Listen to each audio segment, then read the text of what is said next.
Well, folks, I got a low power computer from the past to test. I'll take the fan off so you can see it a little better. It is an AMD E350. 2 gig stick of RAM running at 1066 77720 for the timings. It's only one stick. I could never get 2 sticks to work in this board for whatever reason. But that's okay because it only has a single channel controller on the board and an ADATA SX900 128 gig SSD. Those were a really good deal when they came out. And we need this giant fan on here, which was a spare that I had sitting around. Without the fan on it, because of that passive heatsink, it does get up to about 80 degrees C when you're gaming, which is a little warm. This whole platform basically came out in 2010, barring the SSD that came out a little later from what I recall from memory.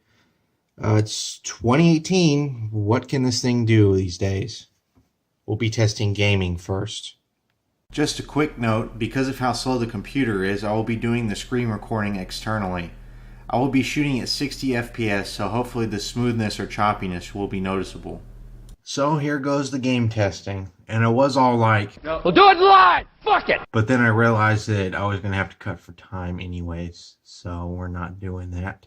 So I have a suite of games on camera that I'll test in front of the camera, and then at the end of the video I will kind of break down what I've played in the past and what works or what doesn't. So here it is, Batman Arkham Asylum. This game is running at 800 by 600 to illustrate a point. The game being run at 800 by 600 on a 4K monitor is hilarious. But that's not the point.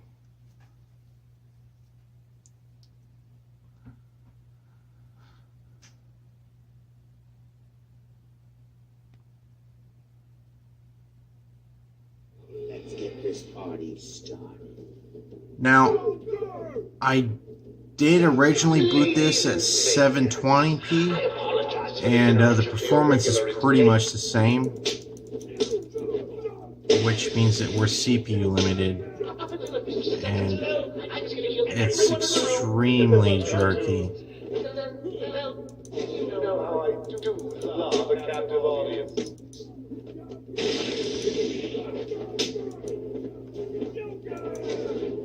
I mean, like, unplayable jerky. It feels like slow motion.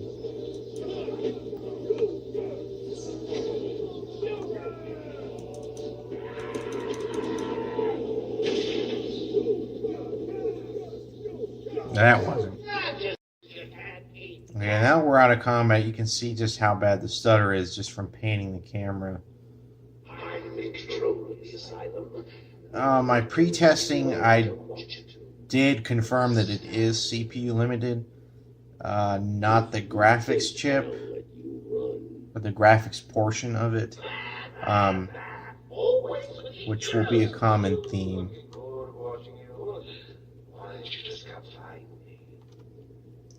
Frame rate is super low, and juddery. Totally unplayable. Of course it is. Alright, so let's expand this out a little bit. Our next game is going to be TimeShift. This one's a little surprising. I guess you'll find out here in a second. Alright, let's get started. I played a little bit into this so the action would pick up and y'all could see it does play pretty smooth once the textures kind of load in and it kind of situates itself. It's not bad.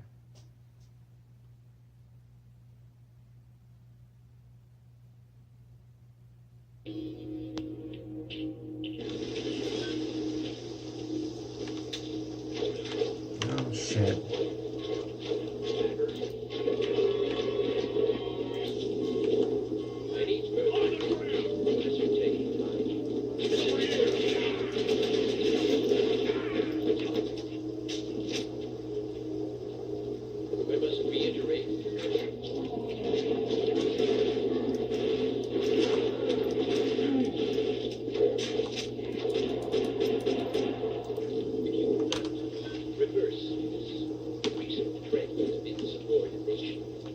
So that's pretty smooth.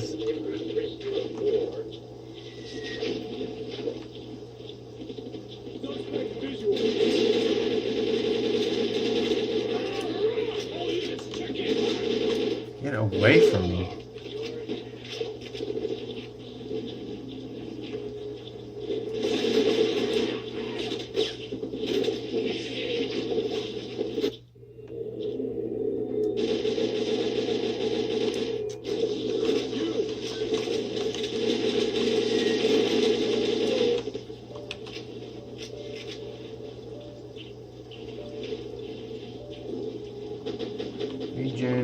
Regen.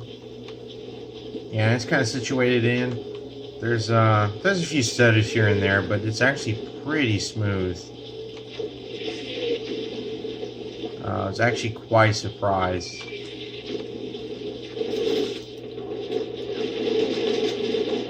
Gotta be quick with those time powers.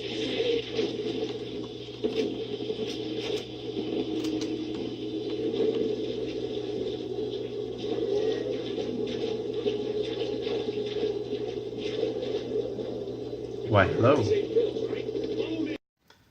Alright, so the next game will be, well, okay, so Toki Tori, which I played on this computer a long time ago, does work just fine. Let's see, it'll be FTL.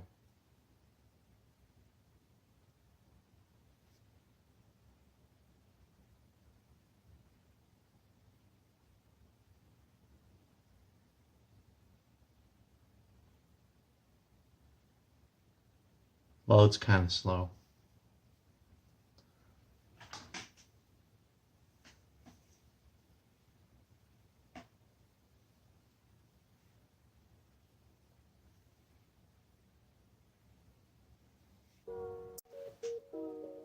Alright, let's get to it. Now, this is just a demo, so I'll just take the basic ship. Kestrel.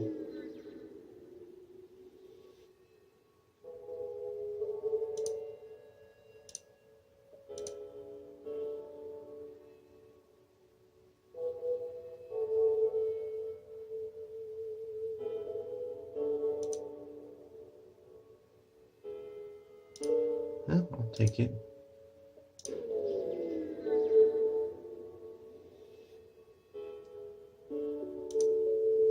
Okay, here's some combat. So this game isn't too reliant on frame rate because you can pause it at any time. But regardless, it is butter smooth. It's kind of surprising.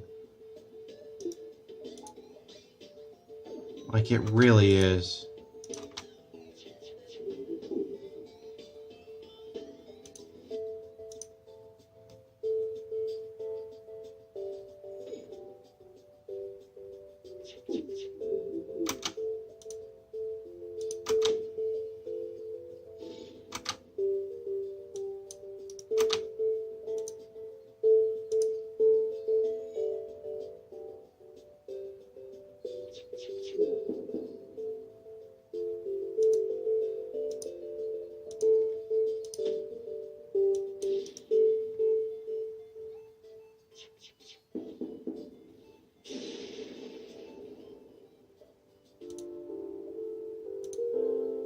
So yeah, that's that.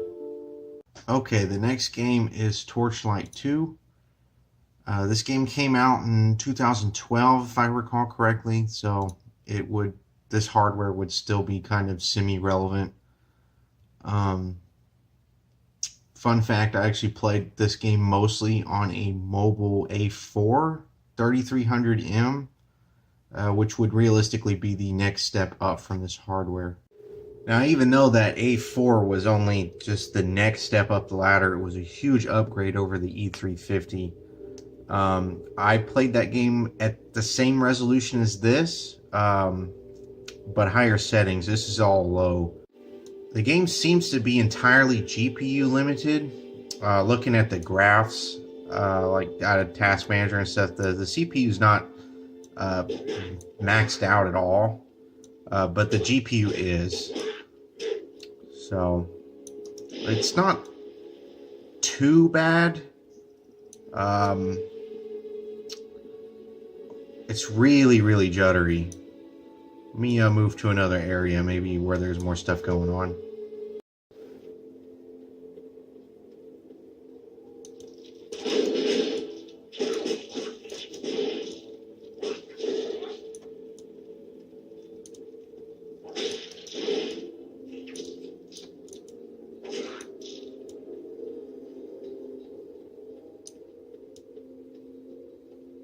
I mean, it's not completely unplayable. It's just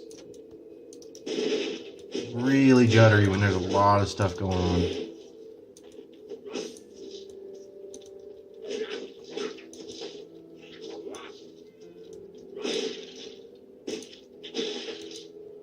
I would be worried about large fights like boss battles. I haven't played this game in forever. I don't remember how crazy it gets.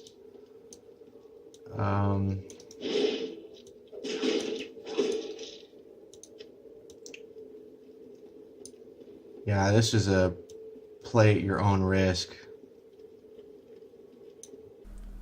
Okay, so here's a list of games that I have successfully or unsuccessfully played in the past.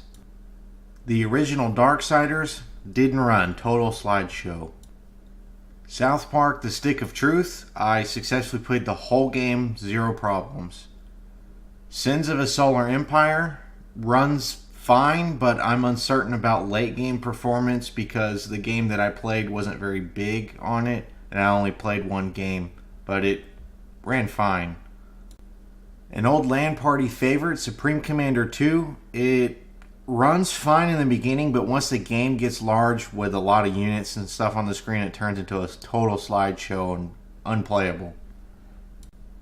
Another LAN party favorite, Rainbow Six 3, runs completely fine. Terraria runs okay. It can stutter here and there, but it seems like earlier builds of the game ran better than it did now. Old id Tech 3 games like the Jedi Knight series runs perfect, and by extension older games in the id Tech engines like Quake 2 and 1 work perfectly fine too. The frame rate of the original Far Cry was all over the place. It would be 60 frames per second one moment, and then you may shoot a box or something that would cause the frame rate to dip down to 15. I'm not kidding. Yu-Gi-Oh! Legacy of the Duelist actually is the game that I play the most whenever I have that computer hooked up. Runs just fine, and because it's a card game, it doesn't require split-second decisions, so that's really what plays best.